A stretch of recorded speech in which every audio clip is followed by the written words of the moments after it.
So what do I have going on here right now? I want to show you, before we eat this all, this black bean brownie that I made a couple days ago. I made 2 of them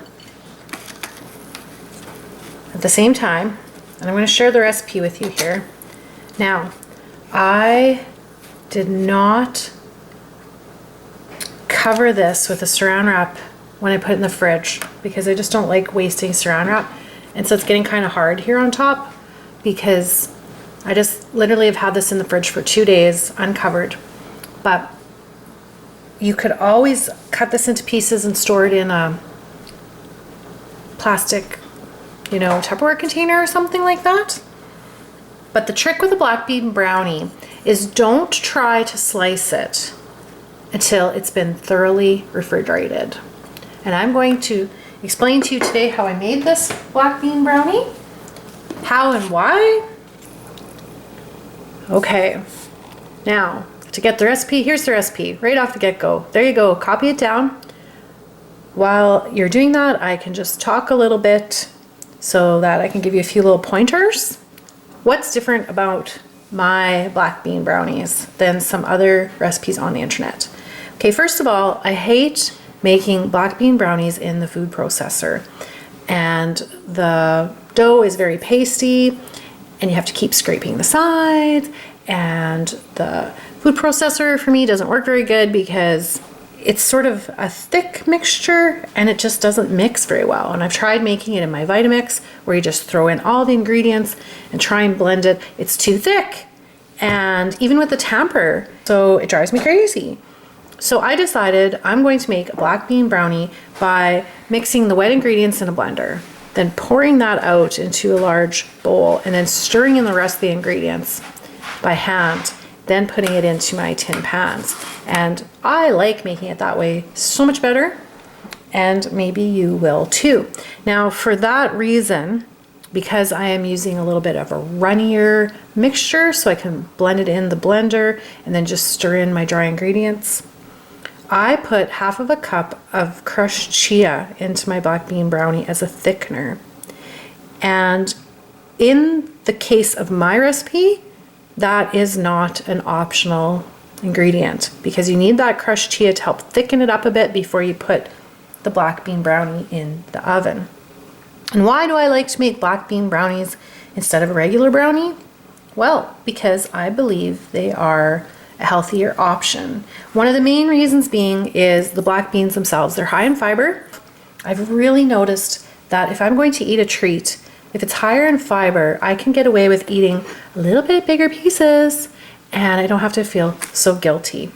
They're also nutrient dense compared to a regular brownie that is probably just made with refined flour and sugar.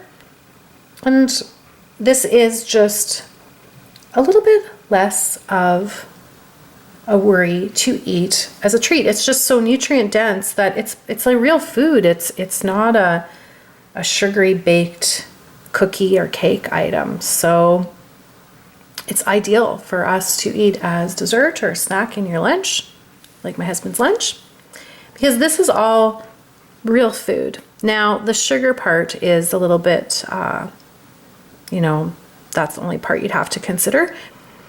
Now, that amount is optional. You can alter this to have as little sweetener or as much sweetener as you want. Some people would even add stevia in for this ingredient instead. I like half of a cup of maple syrup or honey. It's not half of a cup of each, it's maple syrup or honey.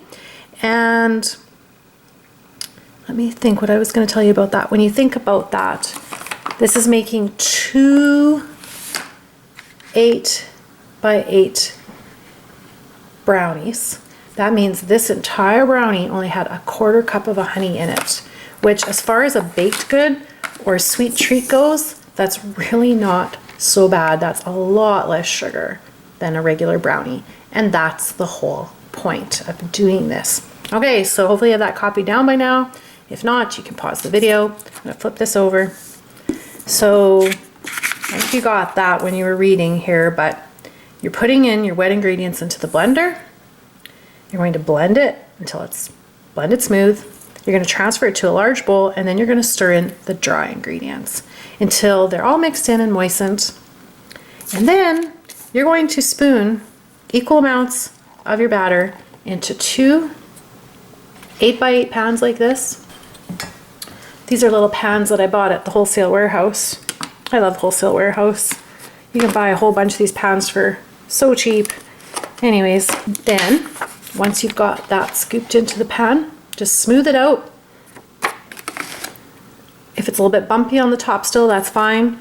You could press in a few chocolate chips at this point, but I don't do that because chocolate chips are pretty sugary. And what else could you put? Oh, you probably saw here.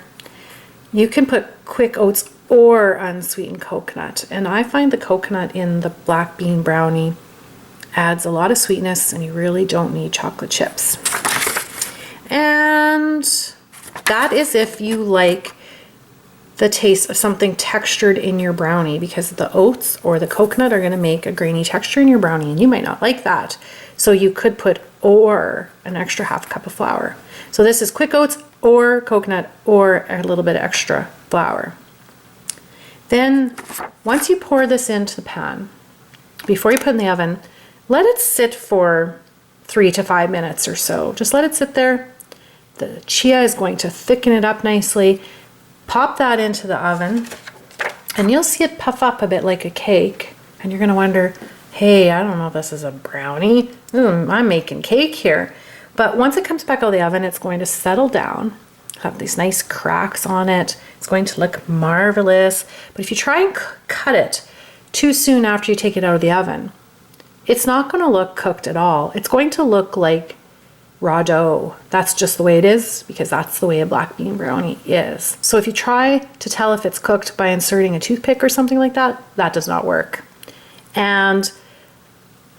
But once you put this in the fridge, let it cool. You don't have to cut it up. You just put it straight into the fridge once it's cooled enough to do that, of course. And you let it sit for a while, and it gets nice and cold. You are going to have this nice fudgy texture. I don't know if you can see if I give it a little squish here. See, it's just a nice, soft, moist texture, and it tastes really chocolatey, and it tastes really delicious. Don't use the chocolate chips. Just leave it plain and chocolatey. It's delicious. So if you have any questions, feel free to write them below in the comments. If you make this, let me know how it turns out. Don't forget, it's a double batch. You're going to need 2 pans, and you can cut these up once they're chilled, and you can put the pieces into a container in your freezer, and whenever you need a sweet treat or a little snack for your lunch when you're on the go, you can grab a brownie or make them for your friends if you're having a party. They're going to think they're awesome. Once you get used to your brownies not tasting as sweet as a regular brownie, you can start cutting back this half a cup of maple syrup. I know some people who make black bean brownies, they don't even put any sugar at all, but I don't know about that. I like my little bit of maple syrup or honey still, but I used to have such a sweet tooth. You would not believe it. I was so addicted to sugar. So this is a big improvement, a great step up. I'm pretty excited about whole food cooking, and I hope you get excited about it too. Before we go, I just wanted to show you a different brownie that I made using, oh, there's the French side, using white kidney beans. They're drained, of course, as well. And in this brownie, I didn't use any quick oats or whole oats or coconut, and I did use the extra half of a cup of flour, and I wanted to show you the difference. This one made a really fudgy brownie, so can you see? It's quite fudgy like that. It does hold together, but it's almost too soft. So that's because without the quick oats or oatmeal inside to help hold it together, it stays really fudgy like. And to be able to cut it into pieces, you need to leave it in the fridge for at least 12 hours. It's still very delicious. I did put a little bit extra cocoa in this one as well. So what I would recommend is trying out a recipe and use the ingredients you have at home. See what type of a texture brownie you get and if you like it or not. And if you don't like it, try again.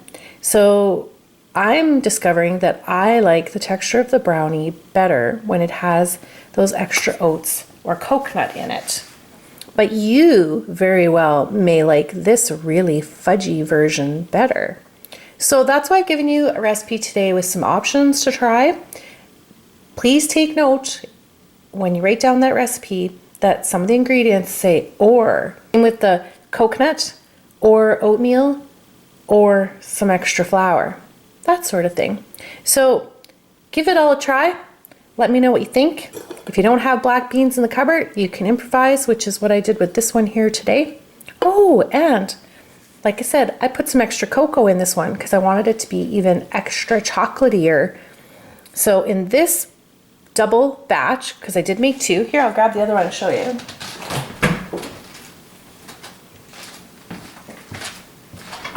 So I've got a double batch going on here.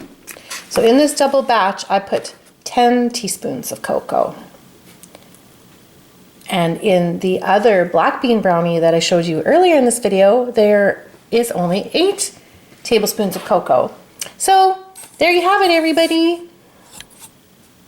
I'm pretty excited about bean brownies and this fudgy tasting stuff. As much as I love this fudgy tasting stuff, it's just a little tad soft. So another thing a person could do is add an extra 3/4 of a cup of flour instead of just the extra half of a cup of flour like I did. And I'm thinking I can taste the baking powder a bit. And if you don't like that, try putting less baking powder and see if your recipe still turns out. Don't give up, just keep trying. In the meantime, I don't think your family's going to be very sad about sampling these. Let me know what you think. Take care and have a really great night. See ya!